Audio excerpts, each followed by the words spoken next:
Hello everyone, I am CP Jadaun, your UGC net management faculty. और आज हम देखने वाले हैं यूनिट 8 का next topic, that is normal distribution. तो हम अपने प्रीवियस लेक्चर में ऑलरेडी देख चुके हैं कि प्रोबेबिलिटी डिस्ट्रीब्यूशन फंक्शन दो तरीके के वेरिएबल्स के थ्रू हमने कैटेगराइज किए थे। एक था discrete variable and other one was normal continuous variable, है ना। एक था हमारा डिस्क्रीट वेरिएबल, एक था कंटिन्यूस वेरिएबल। तो डिस्क्रीट वेरिएबल में हमने ऑलरेडी देख लिया कि पॉइसन डिस्ट्रीब्यूशन क्या होता है, बाइनोमियल डिस्ट्रीब्यूशन क्या होता है।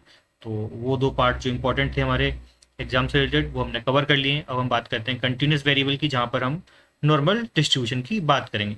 ठीक है, तो वही है, why do we need normal distribution. In our previous lecture अगर हम बात करें बाइनोमियल डिस्ट्रीब्यूशन की, तो फिक्स्ड नंबर ऑफ ट्रायल होते थे, है ना। और पॉइसन डिस्ट्रीब्यूशन में number of event in fixed interval को हम काउंट करते थे कि 1 आवर टू 1 डे में कितनी इवेंट अकर होंगी, है ना। तो इन सब चीज़ों को हम वहाँ पर डिस्क्रीट वेरिएबल के थ्रू काउंट कर सकते थे, वो इनकी प्रोबेबिलिटी को। लेकिन जब हम कंटिन्यूस हो तब कैसे हम करेंगे, क्योंकि रियल लाइफ में जब हम बात करते हैं तो बहुत सारे ऐसे वेरिएबल्स होते हैं जो कंटिन्यूस इन नेचर होते हैं, है ना। तो उनकी वैल्यू हम एक रेंज में फाइंड आउट करने की कोशिश करते हैं। ठीक है, तो इसीलिए हमें ज़रूरत पड़ती है नॉर्मल डिस्ट्रीब्यूशन की। So normal distribution is used to calculate the probability of continuous data that is distributed around an average mean। तो ये एक इंपॉर्टेंट लाइन है जो हमें याद रखनी है। और शुरू करते हैं हम। So what is normal distribution? Normal distribution is a continuous probability distribution in which data is symmetrically distributed around the mean, forming a well-shaped curve। So normal distribution में क्या होता है कि जो डेटा होता है वो मीन के अराउंड सिमेट्रिकली डिस्ट्रीब्यूट होता है और एक वेल शेप्ड कर्व बनाता है। ठीक है, तो इसकी जो कुछ की फीचर्स हैं वो कौन कौन से हैं। कंटिन्यूस प्रोबेबिलिटी फंक्शन है जो हम बात कर चुके हैं, वेल शेप्ड होता है, सिमेट्रिकली अबाउट मीन, मीन के अराउंड क्या होता है, अगर ये मीन है तो इसके अराउंड क्या होगा, सिमेट्रिकल होता है ना। मीन मीडियन मोड यहाँ पे बराबर होते हैं, सब एक ही पोजीशन पर लाइक करते हैं, mean median mode. As as भी move away from the mean the frequency gradually decrease on both side. देखो जैसे मीन से, ये मीन है, मान लीजिए ये मीन है, तो इससे या तो हम इधर जाएं या इधर जाएं, फ्रीक्वेंसी क्या होगी, देखो डिक्रीज हो रही है ना। तो वो यहाँ लिखा हुआ है। और एक important property that is total area under the curve is 1। तो नॉर्मल डिस्ट्रीब्यूशन में जो एरिया अंडर द कर्व होता है वो कितना होता है, 1 होता है, यूनिट एरिया होता है। तो ये हमें याद रखना है।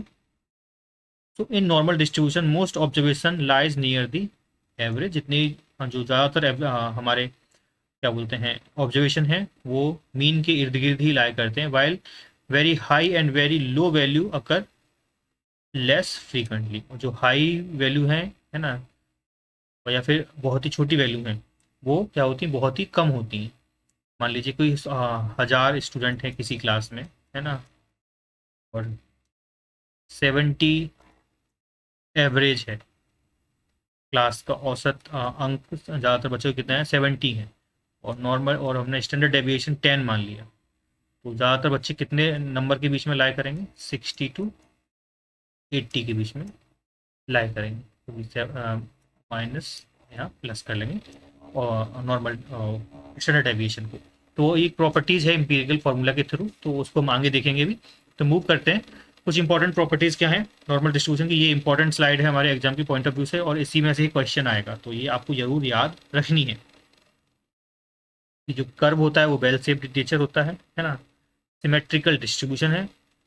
The left side and right side of the curve are mirror image of each other. आप इसे बीच में से काटेंगे यहाँ से मीन के पास से, तो ये इस पर सुपर इम्पोज करेगा बिल्कुल, एक दूसरे की मिरर इमेज है ना। यहाँ मीन मीडियन मोड क्या होते हैं, बराबर होते हैं तीनों।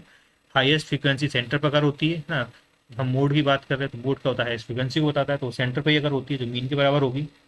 एसिम्प्टोटिक इन नेचर, इसका मतलब क्या है कि कर्व कभी भी जो हमारा एक्सेज है, वाई एक्सेज है, इसको कभी टच नहीं करेगा। इसके आप बहुत आगे तक खींचते जाएंगे तब भी कर्व कभी भी एक्स एक्सिस को कट नहीं करेगा। तो एक इंपॉर्टेंट प्रॉपर्टी है एग्जाम के पॉइंट ऑफ व्यू से, है ना, कि हमारा नॉर्मल डिस्ट्रीब्यूशन कभी भी एक्स एक्सिस को टच नहीं करेगा। और एरिया अंडर द कर्व कितना है, 1 होता है। तो ये एक इंपॉर्टेंट स्लाइड है, ज़्यादातर क्वेश्चन इस नॉर्मल डिस्ट्रीब्यूशन से यहीं से आपसे पूछे जाएंगे। तो वही है, कंटिन्यूस वेरिएबल होगा यहाँ पे आपका, वेल शेप्ड होंगे, परफेक्टली सिमेट्रिकल होंगे, है ना, मीन मीडियन मोड सब बराबर होंगे।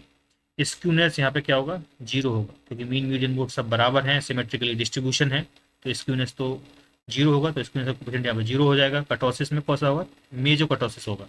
तीन तरह की कर्टोसिस होती हैं, प्लेटोकर्टोसिस, लेप्टोकर्टोसिस और म्यूटोकर्टोसिस। तो मीजोकर्टोसिस, तो हमारा नॉर्मल डिस्ट्रीब्यूशन कैसा है, मीजोकर्टोसिस, जहाँ पे हम कोफिशिएंट कितना मान के चलते हैं, 3 मान के चलते हैं। बीटा 2 की वैल्यू अब 3 होती है, 3 से ज़्यादा होगा तो लेप्टो हो जाएगा, है ना। और एरिया अंडर द कर्व कितना है, 1 होता है, या 100% बोल सकते हैं। और टेल क्या होगी, एसिम्प्टोटिक इन नेचर होगी, मतलब कभी भी एक्स एक्सिस को टच नहीं करेगी।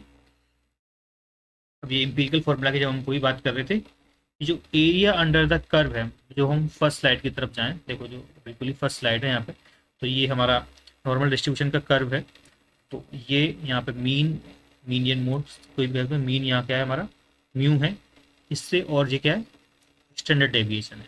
तो जब हम अपने म्यू में प्लस करते हैं 1 स्टैंडर्ड डेविएशन और माइनस करें 1 स्टैंडर्ड डेविएशन, तो 60% एरिया का 68% एरिया कवर हो जाता है, और 68% वैल्यू इसी एरिया में लाई करेंगे। तो इसीलिए बोलते हैं कि जितनी ज़्यादातर नॉर्मल डिस्ट्रीब्यूशन में हमारी वैल्यू होती हैं, ऑब्जर्वेशन होते हैं, वो सेंटर के अराउंड, सेंटर मतलब मीन के अराउंड ही ज़्यादा कंसंट्रेट होते हैं। अगर हम म्यू मतलब मीन से 2 स्टैंडर्ड डेविएशन प्लस माइनस इधर उधर जाए, तो area under the curve 95% observation हम आ जाते हैं इनके बीच। तो वहीं जब हम म्यू से क्या करें, 3 स्टैंडर्ड डेविएशन हम आगे जाएं या पीछे जाएं, तो 97.7 99.7 एरिया को हम क्या कर लेते हैं, कवर कर लेते हैं। मतलब इतने सारे ऑब्जर्वेशन, सिर्फ 0.3 ऑब्जर्वेशन रह गए जो इसके बाहर होंगे, बाकी सारे observation plus minus under root plus minus 3 standard deviation के हमारे अंडर आ जाते हैं। तो एक इंपॉर्टेंट प्रॉपर्टी एग्जाम के पॉइंट ऑफ व्यू से, क्योंकि वो आपसे पूछ लेते हैं वहाँ पे कि प्लस माइनस 1 स्टैंडर्ड डेविएशन पे कितना एरिया कवर हो जाता है नॉर्मल डिस्ट्रीब्यूशन में, कितने परसेंट ऑब्जर्वेशन कवर हो जाते हैं, तो दैट इज 68%, है ना। और प्लस माइनस 2 पे 95%। और जब 3 पर चले जाएंगे, प्लस माइनस 300 स्टैंडर्ड डेविएशन, तो 99.7 ऑब्जर्वेशन हम कवर कर लेते हैं। ये एम्पिरिकल फॉर्मूला तो बहुत ही इंपॉर्टेंट है, डायरेक्ट क्वेश्चन पूछे जाते हैं इनसे, तो वही है। प्लस माइनस 1 स्टैंडर्ड डेविएशन 68% हम कवर करते हैं। About 68% of observation lies with in 1 standard deviation from the mean. Plus minus 2, about 95% of observation lies within the 2 standard deviation from the mean. Same in 3 standard deviation 99.7 observation हमारे आ जाते हैं, ठीक है। तो इसकी इंपॉर्टेंट एक प्रॉपर्टीज है। अगर हम फॉर्मूले की बात करें स्टैंडर्ड डेविएशन की, तो एक फॉर्मूला है, एस कभी एग्जाम में पूछा नहीं गया, लेकिन आपको ये याद तो रखना ही होगा, है ना। क्या है, F X equals to, continuous variable की बात कर रहे हैं इसलिए ऐसे लिखा गया है, 1/सिग्मा √2 pi e to the power minus x minus mu का whole square divide by 2 sigma square. तो सिग्मा क्या है हमारा यहाँ पे, स्टैंडर्ड डेविएशन है, 2 पाई ये कांस्टेंट हो गया, पाई की वैल्यू हमें सबको पता 3.14 है ना। वहीं ई क्या है हमारा, यूलर कांस्टेंट है ना। उसकी पावर क्या है, एक्स माइनस एक्स बार। तो एक्स क्या है, प्रोबेबिलिटी ऑफ रैंडम वेरिएबल, जिसके लिए आप निकाल रहे हैं, जो वैल्यू यहाँ पे है एक्स, है ना, उसकी जो निकाल रहे हैं। फिर हमारा म्यू क्या है, एवरेज है, मीन है हमारा, उसका आप स्क्वायर करेंगे डिवाइड बाय 2 सिग्मा स्क्वायर। तो ये सब इसके कुछ कंपोनेंट्स है जो हमने डिस्कस किए, ठीक है। इफेक्ट क्या पड़ता है, इफेक्ट ऑफ म्यू, है ना, मीन का क्या इफेक्ट पड़ता है, the mean determine the center of normal distribution, when the mean change the entire curve shift to the left और राइट। जिस डायरेक्शन में आपका शिफ्ट करेगा मीन, उस डायरेक्शन में आपका कर्व शिफ्ट कर जाता है।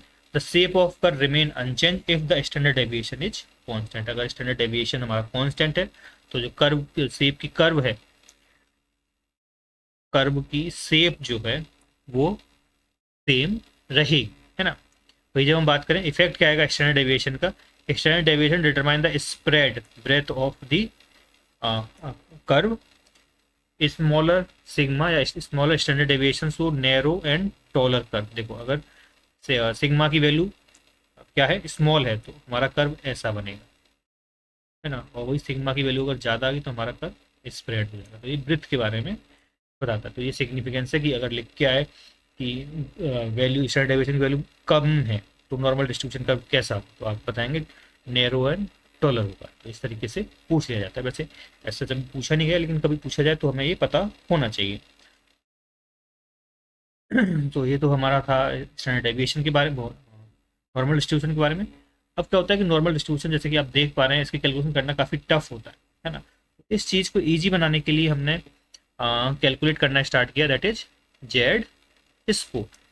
क्योंकि देखो जेड स्कोर का फॉर्मूला काफ़ी ईजी सा है, तो इसको अप्लाई करना आसान है इन कंपैरिजन टू जो फॉर्मूला है स्टैंडर्ड नॉर्मल डिस्ट्रीब्यूशन का, है ना।